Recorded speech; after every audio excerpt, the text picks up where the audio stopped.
Hello, Internet. It's the Futurist Tom here. First off, I'd like to apologize for my absence last month. I have recently switched workplaces. Anyway, today we'll do some math. Elon math.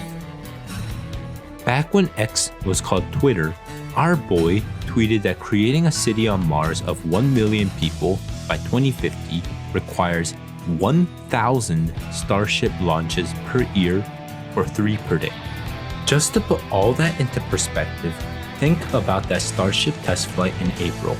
Yeah, that test flight that made a dinosaur-style crater, got the environmentalist groups all pissed off, and required SpaceX to get recertified by the FAA.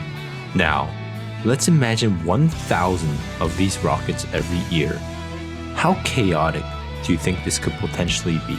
Sure, SpaceX is making some infrastructure improvements, such as its water deluge system. And that's great. We don't want to rebuild the entire infrastructure after every launch. But most likely, that is not enough. Out of the current infrastructure and land that SpaceX has, it is highly unlikely that it can ensure reliability and durability of its launch facilities over years, decades, and centuries. Also, there are 2 additional factors we have to consider. The first is that SpaceX only operates 4 launch facilities, with all of them in North America. For those of you with experience in aviation, you will know that weather can decide whether you get to fly on a given day, and that is no different for SpaceX. And yes, it can acquire new launch complexes, which would actually be its ideal solution. But doing so would take time and negotiation with foreign governments. Also, doing so is harder than simply building new infrastructure, as it has a political element and requires developing land to suit launch structures. But the more pressing matter will be traffic control.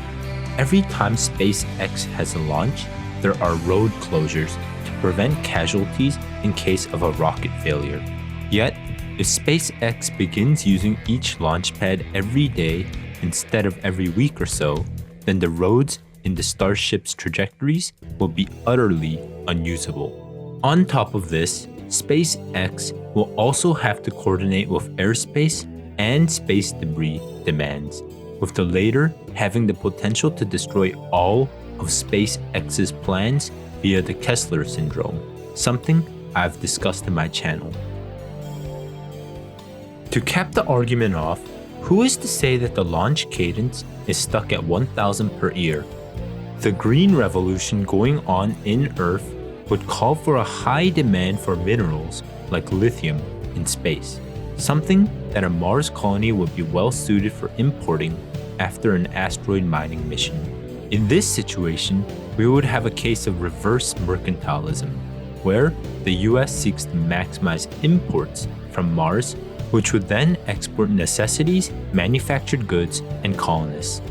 And that, in turn, can dramatically increase our launch cadence from 1,000 per year to a much higher number, as our green revolution is only just starting. Anyway, that's all for today, folks. Please comment, like, and subscribe if you enjoyed this video. I'll see you next time.